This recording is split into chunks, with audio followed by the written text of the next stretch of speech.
We have a great pleasure to interview Mr. Herman Li from the band DragonForce. Welcome to Finland and especially here in Tampere. Yeah, you know what? The first time I ever been to Finland was in Tampere. Okay.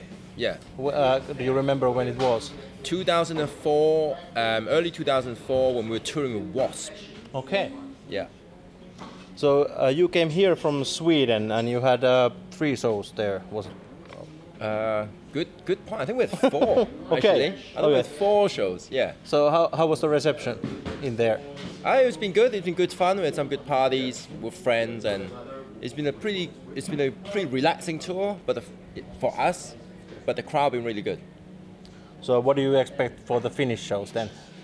Well, I mean, the first time I came to Finland, Tampere, I mean, I was impressed by the drinking ability of the Finnish guys. I mean, that was a weekend, okay? That was pretty insane. And I look forward to seeing the chaos. But I know that they've been drinking since Thursday, Friday, Saturday, Sunday, and we're on a Monday now. So if they're here, I already know they already had this insane kind of weekend. So, you know, if they don't get completely drunk, I can understand that tonight. And tomorrow is unfortunately work day again for the Easter holidays are over, so that might affect a little bit, but not probably that much. So originally almost every member of the band comes from the different countries, and there are different nationalities. So how did you find each other? I mean, at the beginning we found each other in London, pretty much. You know, that's how I found the guys in the band. Actually, that's how I met them. And then, you know, I guess the carry-on tradition is, you know, the world has got smaller. You know, we get on with all kind of people, race, nationality, culture. So for us, it's pretty natural. You know, myself and every guys in the band should be pretty international. We get on with different kind of people. So, hey, you know, we just haven't happened to have picked up someone from Finland all these years, strangely. Yeah. Okay, the band's newborn baby, Maximum Overload, is now almost 8 months old. So do you still think that it is the most beautiful thing that there is? No, I don't think it's more beautiful than the other albums. Every album has its own special, you know, its own greatness, its strengths, and all that. So, you know, it's just part of our life and one of the snapshot of our lives in the chapter. You know. There is no major defects or flaws, or have you? Defects or flaw? Well, all humans are defect and flawed. So, you know. But there's always a space for doing something better. Yeah. So you know, if you made the perfect album, you pretty much end your career because then you can't make anything better. I think it's a continuously, you know, evolving. So our first album, kind of like a test run, really. The second one, Sonic Firestorm, I think that's when we really took the style and made it our own. And then in Human Rampage, it's kind of over the top. And I Should Be Down more over the top than in Human Rampage. And then we kind of reset stuff a little bit on the Power Within album, try to make stuff together.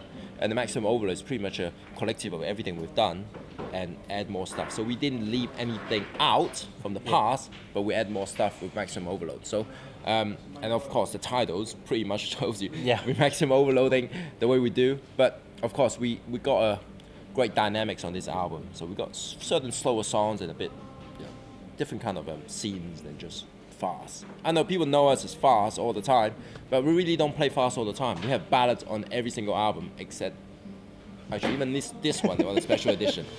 Yeah.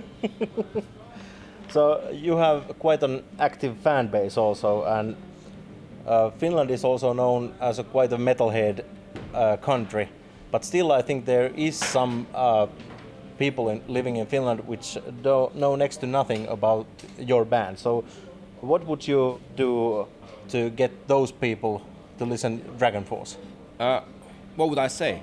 We're nothing like all the power bands you heard, or nothing like all the Finnish bands you've heard. And Finland got so many great metal bands, melodic bands, but we're like nothing like them.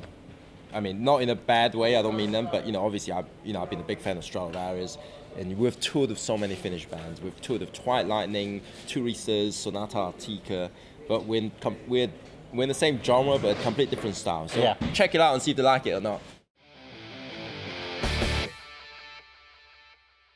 I would call the album more riffy. There's a bit more riffs in it. If you look back at our first before albums, I mean, the songs are fast. Da, da, da, da, da. Just that this time, we got a bit faster and we put a bit more riffs in there to mix it up. So, and you know, it's kind of funny. People call us always fantasy and stuff like that. Yeah. But we really, since the second album, we really mixed the themes of the lyrics already. But because we call DragonForce, you make the instant, you know, comparison or attachment to it. Yeah. But that's cool. That's fine. But I think this album is heavier in the songs that is heavy, with the riffs, like you said, kind of thrashy-ish. But we never kind of walked away from the big, triumphant, epic DragonForce sound. Yeah. Also, the lyrics in the Maximum Overload, they seem to be more like contemporary lyrics, not so much the fantasy, but they are like the hastiness and hurry of the modern world and all kinds of those themes. I think it's a bit of a mix, which been previous albums. I think this now people catch it a bit more obviously. You know, it's really hard to say. I think even on Ultra Beat Down album, when we write a lot about life on tour and what we experience in life, but it's kind of hidden in a kind of a theme that's kind of fantastic, epic. You know, even though, you know, people don't know the lyrics, not certain, they might sound fantasy, but the subject never meant to be that. You play ultra fast metal, so how much practice does it really require? Well, I think it's really a mix of genre of what we learned to play when we first started playing the guitar. I mean, at the beginning, I played thrash metal with friends, you know, in school, you know, and then when I was learning to play guitar solos, of course, I was listening to guys like Steve Vai, Joe Satriani, Yngwie Malmsteen, you know, all these guys were playing really fast already, you know, that kind of shredder, shrapnel records, guitar players. So it's really a mix of everything, and it does take time to practice anything. I think it's hard to practice something slow as well as something fast, because the slow, you got a different kind of vibe you need to attach to the feel of it. So there's no easy way to say, oh, it's easier to play slow or easier to play fast. No, fast is the different kind of approach you need to give it. You need to listen to a lot of players to be able to, you know, make your own style. You learn, see what people do. Dream Theater, of course. Yeah. Symphony X, I love those guys. Yeah.